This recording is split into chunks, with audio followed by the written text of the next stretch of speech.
بہت اہم مسئلہ ہے اذان کا، اس میں بھی حکمت چھپی ہوئی ہے۔ نماز سے پہلے، ارے بھائی جب لوگوں کو بلانا ہی ہے، کسی سے بھی کھڑا کر کے پوچھو اچھا بتاؤ اذان کیوں ہوتی ہے، تو آدمی کہے گا کہ نماز کے لیے، تاکہ پتہ چل گیا نماز کا وقت ہو گیا ہے، اسی لیے تو اذان ہوتی ہے۔ لیکن یہ مقصد نہیں ہے۔ آج تو گھڑی ہے، پتہ چل جائے گا ظہر کب ہو رہی، گوگل میں تلاش کریے، آپ کو آپ کے ڈسٹرکٹ مالدہ کا پورا آپ کے گوگل پہ سرچ کریں گے تو آ جائے گا ظہر کتنے بجے، عصر کتنے بجے، مغرب کتنے بجے، عشاء کتنے بجے، فجر کتنے بجے۔ آج اذان کی کیا ضرورت ہے؟ اگر نماز کے لیے اذان ہو رہی ہے اس کا وقت بتانے کے لیے، تو وقت کے لیے تو آج کل گوگل بتلا رہا ہے کہ ظہر کا یہ وقت، عصر کا یہ وقت، مغرب کا یہ وقت، عشاء کا یہ وقت، فجر کا یہ وقت۔ نہیں، کچھ اور اصول ہے۔ اور سنو، اگر نماز کے لیے اذان دی جاتی ہے تو آپ کو معلوم ہونا چاہیے، نماز کے لیے اذان اگر دی جاتی تو حی علی الصلاۃ کا لفظ پہلے آنا چاہیے تھا۔ حی علی الصلاۃ کا معنی کیا ہے؟ آؤ نماز کے لیے۔ لیکن حی علی الصلاۃ پہلے نہیں کہا جا رہا ہے، پہلے کیا کہا جا رہا ہے؟ اللہ اکبر، اللہ اکبر۔ اس جملے کا نماز سے کیا کنیکشن ہے، ذرا کوئی بتائے ہمیں۔ بھائی نماز میں تو ویسے ہی آدمی کہتا ہے اللہ اکبر، کہتا ہے کہ نہیں کہتا ہے؟ میں تھوڑی سی اسپیڈ سلو کر رہا ہوں تاکہ آپ کو ذہن میں بٹھا سکوں یہ بات۔ ابھی تیز اسپیڈ میں بولوں گا تو آدھی باتیں دماغ میں آئیں گی اور آدھی نکل جائیں گی آپ کے۔ سنیے کیا کہہ رہے ہیں ہم؟ اللہ اکبر، اللہ اکبر۔ تھوڑا دماغ لگاؤ، اس اللہ اکبر کا نماز سے کیا کنیکشن ہے؟ نماز میں تو آدمی ویسے ہی کہہ رہا ہے اللہ اکبر، پھر اذان میں اللہ اکبر کہنے کا کیا مطلب ہے؟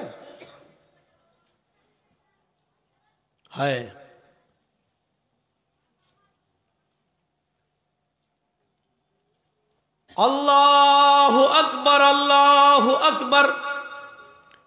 کل میں نے بتایا تھا جب مؤذن کہے اللہ اکبر، اللہ اکبر، تو تم بھی کہو اللہ اکبر، اللہ اکبر۔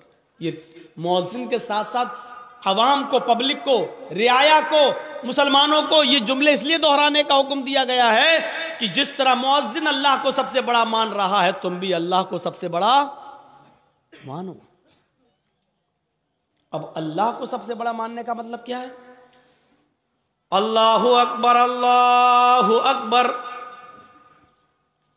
اللہ سب سے بڑا ہے، اور اس کو ایک بار نہیں دو بار کہا جا رہا ہے اللہ اکبر، اللہ اکبر۔ اللہ سب سے بڑا ہے، اللہ سب سے بڑا ہے۔ تھوڑی دیر رکنے کے بعد یہ جملے پھر کہے جا رہے ہیں اللہ اکبر، اللہ اکبر۔ ہاں ہاں غور سے سن لو، اگر تم نے نہ سنا ہو پھر سے سن لو، اللہ سب سے بڑا ہے، اللہ سب سے بڑا ہے۔ اے زمین کے سینے کو چیر کر، زمین کی چھاتی کو چیر کر اس میں دانا ڈالنے والے، دھان بونے والے، گیہوں بونے والے، جو بونے والے، گنا بونے والے، ہل چلانے والے، تیرے کانوں میں یہ آواز جا رہی ہے اللہ سب سے بڑا ہے۔ اب تو اپنے دل سے فیصلہ کر کے اللہ سب سے بڑا ہے یا نہیں۔ اگر اللہ سب سے بڑا ہے تو تو اپنی کھیتی کرنا چھوڑ دے۔ اللہ کو سب سے بڑا مانتا ہے تو تو زمین کی چھاتی چیر کر اس میں دانا ڈالنا چھوڑ دے۔ اگر تو اللہ کو سب سے بڑا مانتا ہے تو تو ہل چلانا چھوڑ دے۔ اگر تو اللہ کو سب سے بڑا مانتا ہے تو چائے کی دکان بند کر دے۔ اگر تو اللہ کو سب سے بڑا مانتا ہے تو اپنے کرانہ مرچینٹ کی دکان کو تو بند کر دے۔ اگر اللہ کو سب سے بڑا مانتا ہے تو آئے موبائل کی دکانوں پر بیٹھنے والوں موبائل کی دکان بند کر دو، کپڑا بیچنے والوں کپڑا بیچنا بند کر دو، آئے اپنے بزنس کرنے والوں اپنے بزنس کو بند کر دو، اپنے کاروبار چلانے والوں کاروبار کو بند کر دو۔ اگر تم اللہ کو سب سے بڑا مانتے ہو تو تم اللہ کے گھر کی طرف جاؤ، اللہ کو سب سے بڑا مانتے ہو تو تم اس بات کا ثبوت دو کہ یہ ساری چیزیں چھوٹی ہیں، ہم چھوٹے، ہماری دکان چھوٹی ہے، ہمارا کاروبار چھوٹا ہے، ہمارا بزنس چھوٹا ہے، ہمارا کھیت چھوٹا ہے۔ اگر اس اذان کے لفظ کو اللہ اکبر کو سننے کے بعد بھی اگر تو دکان پہ بیٹھا رہا، اگر تو کھیت جوتتا رہا، اگر تو کپڑا بیچتا رہا اور مسجد کی طرف نہیں گیا، تو اس کا مطلب یہ ہے کہ تو نے اللہ کو سب سے بڑا نہیں مانا، تو نے اپنی دکان کو اللہ سے بڑا مانا، تو نے اپنے کھیت کو اللہ سے بڑا مانا، تو نے اپنے کاروبار کو اللہ سے بڑا مانا، تو نے ہل چلانے کو اللہ سے بڑا مانا، تو نے کرانہ کی دکان کو سب سے بڑا مانا، تو نے اپنے گھر کو سب سے بڑا جانا، تو نے اپنے بیوی اور بچوں کو اللہ سے بڑا جانا۔ اگر اللہ کو سب سے بڑا مانتا ہے، اس لیے اکبر کہا، اکبر۔ اذان میں یہ بھی کہا جا سکتا تھا اللہ کبیر، اللہ بڑا ہے۔ کبیر کے معنی کیا ہوتے ہیں؟ بڑا۔ عظیم کے معنی کیا ہوتے ہیں؟ بڑا۔ یہ بھی کہا جا سکتا تھا اللہ عظیم، اللہ بڑا ہے۔ یہ بھی کہا جا سکتا تھا اللہ کبیر، اللہ بڑا ہے، لیکن نہ کبیر کہا جا رہا ہے نہ عظیم کہا جا رہا ہے، بلکہ اکبر کہا جا رہا ہے، جس کا معنی ہوتا سب سے بڑا۔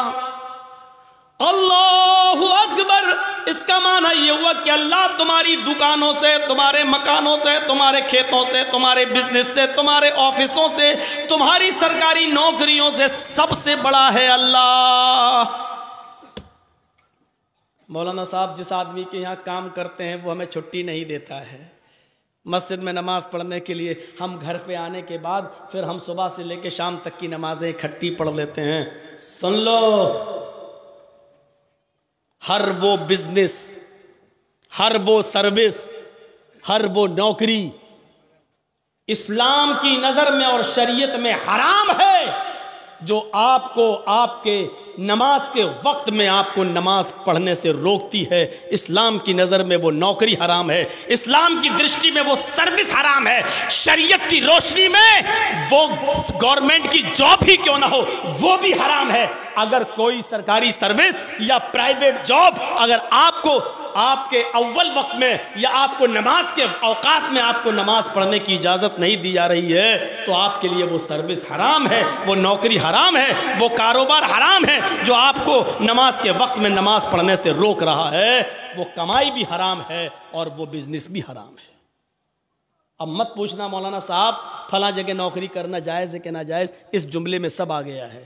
ہر وہ بزنس، ہر وہ سروس، ہر وہ جاب حرام ہے اذان کے وقت، نماز کے وقت، جس سے آپ کو نماز پڑھنے سے روکا جا رہا ہو یا آپ جس کی وجہ سے نماز نہیں پڑھ پا رہے ہوں، حرام ہے۔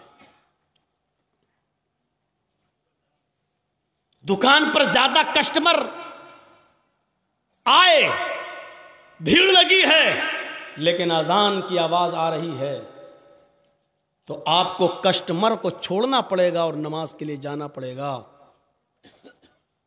کیونکہ اقیم الصلاۃ کہا گیا ہے، یہ نہیں کہا گیا نماز پڑھ لو، نماز قائم کرو کہا۔ نماز قائم کرنے کا مطلب یہ کہ اس کو وقت پہ پڑھو، اس کے اصول پر پڑھو، اس کے ضابطوں پر پڑھو، نبی کے طریقے پر پڑھو، اور نبی نے جو وقت بتایا اس وقت پر پڑھو۔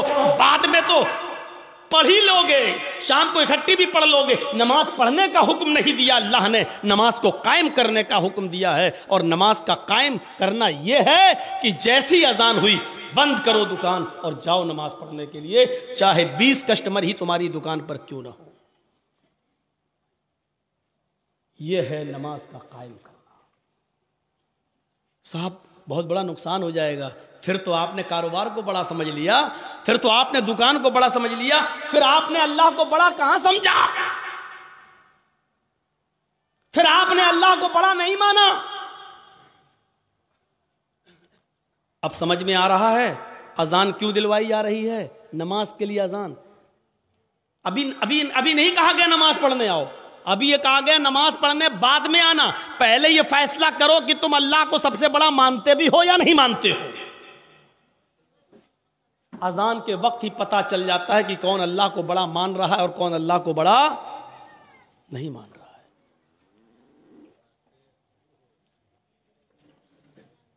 اذان کے وقت ہی پتا چل جاتا ہے۔ اس جملے کو بار بار 2 بار کہا جا رہا ہے اور پھر 2 بار اور کہہ کر 4 بار کہا جا رہا ہے۔ پوری اذان اٹھا لو، 4 بار کوئی جملہ نہیں کہا گیا، سب سے پہلے یہی جملہ 4 بار کہا جا رہا ہے۔ اللہ اکبر، اللہ اکبر 2 بار ہو گیا۔ اللہ سب سے بڑا ہے، ہاں اللہ سب سے بڑا ہے۔ آئے کاروبار میں مصروف رہنے والوں، آئے کھیتوں میں مصروف رہنے والوں، آئے آفیسز میں بزی رہنے والوں، ہائے سرکاری اور پرائیویٹ جاب میں مشغول رہنے والوں، ہائے دکانوں میں مصروف رہنے والوں، اپنے اپنے گھروں میں بزی رہنے والوں، دوبارہ پھر سن لو، اللہ اکبر، اللہ اکبر، اللہ سب سے بڑا ہے، اللہ سب سے بڑا ہے، تمہارے کاروبار سے بڑا۔ اللہ اکبر اصل میں اس میں تفضیل کا جو استعمال ہوتا ہے وہ من کے ذریعے بھی ہوتا ہے۔ اس کے بعد یہ لفظ سائلنٹ ہے جو دل میں رکھا جاتا ہے لیکن بولا نہیں جاتا ہے۔ اذان پوری کیا ہے؟ اللہ اکبر کا پورا جملہ کیا ہے؟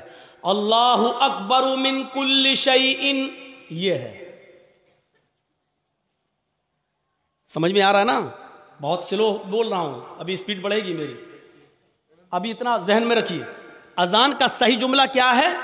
اللہ اکبر من کل شیء، لیکن من کل شیء نہیں بولا جاتا ہے، لیکن وہ دل میں رہتا ہے۔ من کل شیء کا مطلب کیا ہوا؟ ہر چیز سے۔ اب ترجمہ کیا ہوگا؟ اللہ اکبر من کل شیء، اللہ ہر چیز سے بڑا ہے، لیکن من کل شیء بولا نہیں جائے گا۔ جیسے انگلش میں نائف کس کو کہتے ہیں؟ چاقو کو۔ نائف کے معنی چاقو، لیکن کہ لکھا جاتا ہے بولا نہیں جاتا، وہ سائلنٹ رہتا ہے۔ نی مانی گھٹنا، انگلش میں نی مانی گھٹنا، لیکن کہ لکھا ہوتا ہے لیکن بولا نہیں جاتا، پڑھا نہیں جاتا۔ ایسی عربی زبان میں اذان کا پہلا جملہ ہے اللہ اکبر من کل شیء، من کل شیء، نہ لکھا جائے گا نہ بولا جائے گا، لیکن دل میں مانا جائے گا کہ اللہ سب سے بڑا ہے۔ اللہ اکبر، اللہ اکبر، اللہ سب سے بڑا ہے، اللہ سب سے بڑا ہے، اللہ ہر چیز سے بڑا ہے، اللہ ہر چیز سے بڑا ہے۔ اس جملے کو سن کر بھی اپنے گھروں میں رہنے والوں، اپنی دکانوں میں بیٹھنے والوں، اپنے کھیتوں میں کھیتی کرنے والوں، اناج کاٹنے والوں، پھلوں میں ویست رہنے والوں، آم کے پیڑوں میں مصروف رہنے والوں، لیچی کے باغ دیکھنے والوں، بیڑی سگریٹ بنانے والوں، سن لو سن لو سن لو، دوبارہ سن لو، اللہ سب سے بڑا ہے، اللہ سب سے بڑا ہے۔ اب جن لوگوں نے اس جملے کو سب سے بڑا، اللہ کو سب سے بڑا مانا، انہوں نے اپنی دکان بند کر دی، اپنا مکان بند کر دی، اپنی دکان بند کر دی، اپنا آفس بند کر دیا، یا چلے آئے کسی کو بٹھا کے کہ میں جا رہا ہوں نماز پڑھنے، آپ بیٹھو اب میں ابھی آتا ہوں۔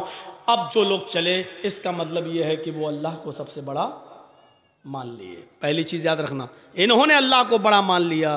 اذان سننے کے باوجود جن لوگوں نے اپنی دکانوں میں بیٹھنا گوارا کر لیا، کھیتوں میں رہنا گوارا کر لیا، سن لو انہوں نے اللہ کو بڑا نہیں مانا، انہوں نے اپنے آپ کو، اپنے کاروبار کو اور اپنے بزنس کو اللہ سے بڑا مانا ہے۔ اور یہ لوگ جنگ کر رہے ہیں اللہ سے۔ اب اللہ سے جنگ کر رہے ہیں تو جیتیں گے یا ہاریں گے، اس کا جواب ہمیں دینے کی ضرورت نہیں، آپ خود اپنے دل سے فیصلہ کر لو، کیا دنیا میں کوئی طاقت ایسی ہے جو اللہ کا مقابلہ کر سکے اور جو اللہ سے جیت سکے؟ اب جنہوں نے بڑا مانا وہ چلے گئے، گھر چھوڑ کے وضو بنایا، چلنے لگے مسجد میں، جانے لگے مسجد کی طرف۔ اور اس میں تو کوئی شک ہی نہیں ہے، گھر سے جو لوگ وضو بنا کر مسجد کی طرف جاتے ہیں بہرحال ثواب ملتا ہے۔ ایک ضعیف روایت میں تو یہاں تک آتا ہے کہ اگر کوئی شخص گھر میں وضو بناتا ہے اور وہ گھر سے وضو بنا کر مسجد میں جاتا ہے تو اس کو ایک حج کا ثواب دیا جاتا ہے۔ تو گھر سے وضو بنانے کی بہرحال فضیلت تو ہے ہی، اگرچہ ہم اس ضعیف حدیث کو اگر نہ بھی مانیں اور یہ مان لیں تو کم سے کم اتنا تو مانو کہ گھر سے وضو بنا کے چلنا یہ بہرحال بہت بڑی ثواب کی بات ہے اور بہت بڑی نیکی کی بات ہے۔ اب جو لوگ مسجد میں آ گئے اب ان کو کہا جا رہا ہے، جو لوگ گھروں میں ہیں ان کو نہیں کہا جا رہا ہے۔ اب جو لوگ اذان کے یہ پہلا جملہ سن کر گھروں میں وضو بنا کر نکل رہے ہیں ان سے اب کہا جا رہا ہے اشہد ان لا الہ الا اللہ۔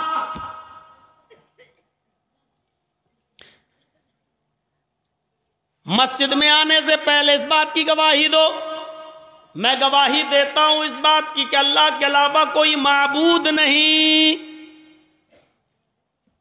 اشہد ان لا الہ الا اللہ، میں گواہی دیتا ہوں اس بات کی کہ اللہ کے علاوہ کوئی معبود نہیں۔ یعنی آپ گھر سے مسجد کی طرف جا رہے ہو نماز پڑھنے تو یاد رکھو یہ نماز تمہاری اللہ کے لیے ہے یا کسی اور کے لیے؟ اللہ معبود ہے، اسی کے لیے نماز ہونی چاہیے۔ اللہ کو معبود مانو، اللہ کے لیے نماز پڑھنے جا رہے ہو، یعنی عبادت کس کے لیے؟ اللہ کے لیے ہونی چاہیے۔ اب باپ کے ڈر سے نماز پڑھنے بہت سے لوگ آتے ہیں، ابا میرے ڈانٹیں گے نماز پڑھ لو۔ مدرسے کے بچے ارے نماز پڑھ لو اذان ہو گئی نہیں تو ٹیچر مارے گا، وہ ٹیچر کے ڈر سے پڑھ رہے ہیں۔ اور بہت سے لوگ جمعے میں صرف اس لیے نماز پڑھنے آ رہے ہیں کہ پورے ہفتے تو آئے نہیں، جمعہ بھی نہیں پڑھیں گے تو محلے والے سماج کے لوگ کہیں گے دیکھو جمعے تک کی نماز نہیں پڑھ رہا ہے۔ تو جو لوگ اس لیے نماز پڑھنے آ رہے ہیں وہ سمجھ لیں کہ ان کی عبادت اللہ کے لیے ہے ہی نہیں۔ اگر نماز پڑھنے آنا ہے، مسجد میں آنا ہے، عبادت کے لیے آنا ہے، نماز کے لیے، تو اشہد ان لا الہ الا اللہ اس بات کی گواہی دو، میں گواہی دیتا ہوں اللہ کے علاوہ کوئی معبود نہیں ہے۔ اگر اللہ کے لیے عبادت کرنے جا رہے ہو تب تو ٹھیک ہے، اور اگر یہ عبادت اللہ کے لیے کرنے نہیں جا رہے ہو تو اپنے گھروں میں رہو۔ اگر محلے والوں کے ڈر سے جا رہے ہو تو مت جاؤ، اگر استاذ کے ڈر سے نماز پڑھ رہے ہو تو مت پڑھو، اگر باپ کے ڈر سے نماز پڑھ رہے ہو تو مت پڑھو، اگر محلے اور سماج کے ڈر سے نماز پڑھ رہے ہو تو مت پڑھو، اور اگر جا رہے ہو تو اللہ کو سب سے بڑا مان کر جاؤ، اور عبادت بھی اللہ کے لیے کرنے جاؤ، کسی غیر کا اس میں نام نہیں ہونا چاہیے، کسی غیر کا عنصر نہیں ہونا چاہیے۔ اب اگر تم اللہ کے لیے عبادت بھی کرنے جا رہے ہو اور تم نے دل میں ٹھان لیا کہ عبادت ہم اللہ ہی کی کریں گے کسی اور کی نہیں، تو اب ان لوگوں سے کہا جا رہا ہے اشہد ان محمد الرسول اللہ، کہو میں گواہی دیتا ہوں اس بات کی کہ محمد صلی اللہ علیہ وسلم اللہ کے رسول ہیں۔ یعنی نماز نبی کے طریقے پر پڑھنا پڑے گی، اپنے منمانی طریقے پر نماز نہیں پڑھنی پڑی نہیں۔ اگر منمانے طریقے پر نماز پڑھنا ہے تو مت آؤ، اب اللہ کی عبادت کرنے جا رہے ہو تو رسول کے طریقے پر نماز پڑھنا پڑے گی۔ ظہر میں کتنی نماز؟ جتنی نبی نے بتائی۔ عصر میں کتنی؟ جتنی نبی نے بتائی۔ مغرب میں کتنی؟ جتنی نبی نے بتائی۔ تراویح کتنی پڑھیں؟ 20 یا 8؟ نہ تیری 8 نہ میری 20، جتنی جناب محمد رسول اللہ صلی اللہ علیہ وسلم نے بتائی۔ میرے بھائیوں، یہ نماز پڑھنے جا تو رہے ہو لیکن یہ عقیدہ دل میں رکھو کہ ہم رسول اللہ کے طریقے پر نماز پڑھیں گے۔ نماز سے پہلے وضو سے پہلے پاکی، آپ خود پاک ہوں پہلے، اور پھر چھوٹی ناپاکی کیا ہے؟ وضو بنا کر چھوٹی ناپاکی کو دور کر دو، اس کے بعد جائیے آپ نماز پڑھنے کے لیے۔ اور یہ عبادت کیسے کریں گے؟ جب آپ وضو بنا کر گھر سے مسجد کی طرف نکلیں گے تو اللہ تعالی ہر ایک قدم پر تمہیں ایک نیکی دے گا، ہر قدم پر ایک نیکی، اور ایک گناہ معاف بھی ہوگا۔ جیسے ایک قدم بڑھایا ایک نیکی ملی اور ایک گناہ معاف، دوسرا قدم بڑھایا ایک نیکی ملی اور ایک گناہ معاف، تیسرا قدم بڑھایا ایک نیکی ملی اور پھر ایک گناہ معاف، چوتھا قدم بڑھایا ایک نیکی ملی اور ایک گناہ معاف۔ حضرت زید ابن ثابت رضی اللہ تعالیٰ عنہ جب گھر سے مسجد کی طرف نماز پڑھنے جاتے تھے، ان کا گھر مسجد کے قریب تھا لیکن پھر بھی وہ چھوٹے چھوٹے قدم رکھتے تھے۔ لوگوں نے پوچھا اتنے نزدیک مسجد ہے اور تم جلدی نہیں آتے ہو، چھوٹے چھوٹے قدم رکھتے ہو؟ تو انہوں نے یہی حدیث پڑھ کے سنائی تھی کہ اللہ کے نبی نے فرمایا تم میں سے جب کوئی شخص مسجد میں نماز کے لیے جاتا ہے تو اس کے ہر ایک قدم پر ایک نیکی ملتی اور ایک گناہ معاف ہو جاتا ہے۔ میں اس لیے چھوٹے چھوٹے قدم رکھتا ہوں تاکہ میرے قدم کی گنتی زیادہ ہو جائے، مجھے نیکیاں زیادہ مل جائیں اور میرے گناہ زیادہ سے زیادہ مٹ جائیں۔ تو میرے پیارے ساتھیو، یہ آپ کو تبھی ملے گا جب آپ گھر سے وضو بنائیں گے، اور وضو بنانے کے بعد جب گھر سے نکلیں گے تو حالت وضو کا ثواب اور وضو میں نماز کے لیے جو قدم اٹھیں گے یہ باوضو ہو کر جب اٹھیں گے تو اس پر اور زیادہ ثواب۔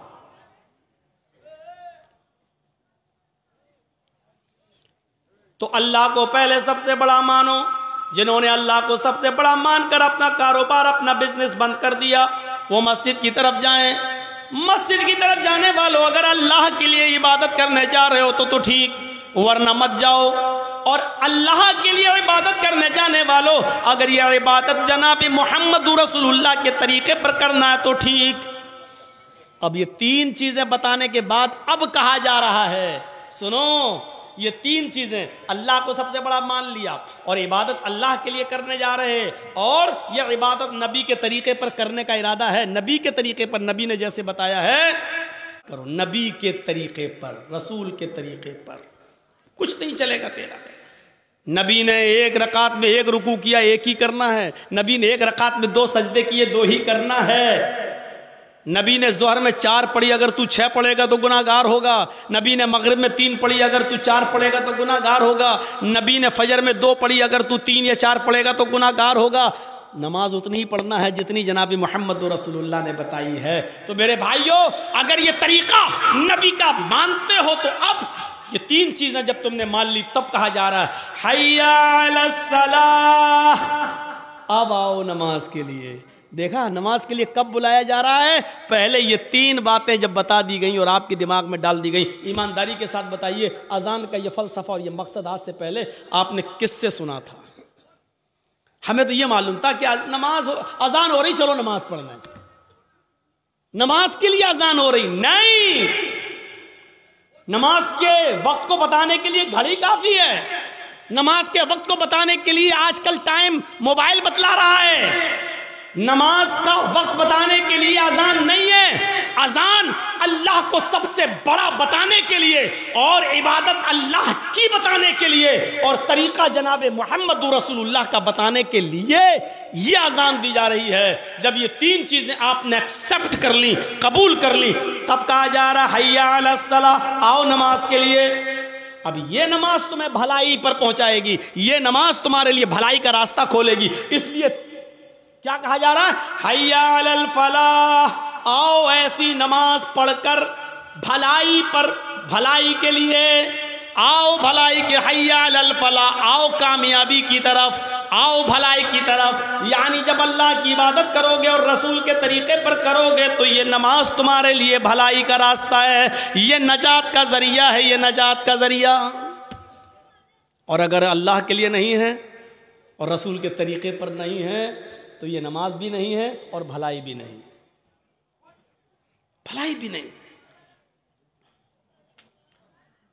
اس کے بعد پھر لاسٹ میں پھر کہا جا رہا ہے اے لوگوں ایک بار پھر سن لو، اب تک اگر اپنے گھروں میں بیٹھے ہوئے ہو تو ایک بار پھر سن لو، اللہ اکبر اللہ اکبر، اللہ سب سے بڑا ہے، سب سے بڑا ہے، لا الہ الا اللہ، اس کے علاوہ کوئی عبادت کے لائق نہیں۔ آخر میں یہ جملہ کہہ کر پھر دماغ میں بھر دیا کہ پھر سوچ لو، اب بھی گھر میں رہنا ہے، اب بھی دکان پہ بیٹھنا ہے، اب بھی بزنس کرنا ہے، اب بھی سروس کرنا ہے، اب بھی آفس میں رہنا ہے، لاسٹ میں پھر سن لو کہ اللہ سب سے بڑا ہے۔